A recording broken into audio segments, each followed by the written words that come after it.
Hi నాన్న. అమ్మగా ఒక మాట చెప్తాను. ఆ కాలంలో తల్లికి ఒక్కడే కొడుకంట. ఆ కాలంలో అన్నం దొరకటమే కష్టం. అలాంటి రోజుల్లో కూడా కొడుకు పస్తుండొద్దని ఆమె ఎన్నో కష్టాలు చేస్తూ ఎన్నో పనులు చేసుకుంటూ కొడుకుకి 3 పూట్ల తిండి పెట్టుకుంటూ ఆమె పస్తులున్న రోజులు గడుపుకుంటూ కొడుకుని ఒక మగవాని చేసింది. ఒక మగవాని చేసి పెళ్ళిడికి వచ్చిన తర్వాత పెళ్లి చేసింది. ఆ కొడుకుకి మళ్ళీ 2 కొడుకులు.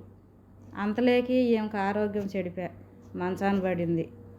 ఆ సమయంలో కొడుకు, అమ్మా నాకు పెళ్ళి అయితే నేను ఆ అమ్మకు ముడుపు చెల్లిస్తానని ముడుపు కట్టానమ్మా, నేను ఇప్పుడు వెళ్ళి ఆ ముడుపు చెల్లించి రావాలి అంటాడంట.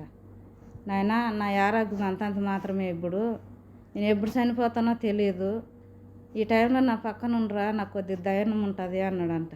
కొడుకు ఏమన్నాడంటే, నువ్వు ఇప్పుడు చనిపోతే నష్టం లేదులే, నువ్వు సాకి ఎవరిని ఉద్ధరించాలి అని ముడుపు నెత్తిన పెట్టుకొని బయలుదేరాడు.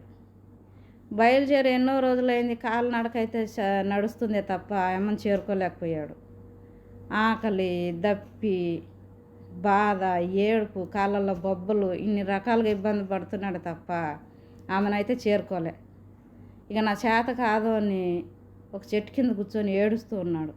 ఆ సమయంలో ఆ దేవతే ఒక ముసలాం రూపంలో వచ్చి, నాయనా నీ బాధ ఏంటి, ఎందుకు బాధపడుతున్నావు అని అడిగిందంట. అవ్వా, నాకు పెళ్ళి అయితే ముడుపు చెల్లిస్తాను, నా అమ్మకు ముడుపు కట్టాను, ఆ ముడుపు తీసుకొని ఇల్లు ఇడిచి బయలుదేరి ఎన్నో రోజులు అవుతుంది, నడుస్తున్నానే తప్ప ఆమెనైతే చేరుకోలేకపోతున్నాను, నా బాధ ఇది, కానీ నాకెందుకు ఈ శిక్ష అని అడిగాడంట. ఈ శిక్షలో నీకు తప్పు లేదులే, నీకు శిక్ష పడాల్సిందే, ఈ బాధ నీ జీవితంలో ఎప్పుడన్నా భరించావా అని అడిగిందంట. నాకు ఆకలి, దప్పి, ఏడుపు, కష్టం ఎలాంటిదో తెలియకుండా పెంచింది మా అవ్వమ్మ అన్నాడంట.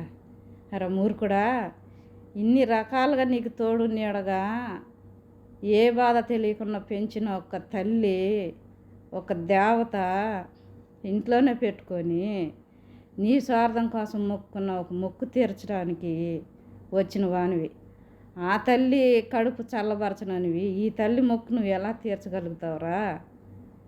ఫస్ట్ వెళ్ళి ఆ తల్లి కడుపు చల్లబరచు, కాళ్ళ మీద పడి క్షమాపణలు అడుగు, ఆ తర్వాత ఈ తల్లి మొక్కు తీర్చుదు. ఈ తల్లి నీకెప్పుడు చెడు చేయదు, ఆ తల్లి తర్వాత ఈ తల్లి నీకెప్పుడు మంచిగా చేస్తుంది అని అన్నదంట. కొడుకు వెళ్ళి, అమ్మ నా తప్పు అయిపోయిందని కాళ్ళ మీద పడి క్షమాపణలు అడిగే లోపల తల్లి చనిపోయింది. అంటే తల్లి ఇలువేంటో తెలుసుకునే లోపలే తల్లిదండ్రులు చనిపోతారు.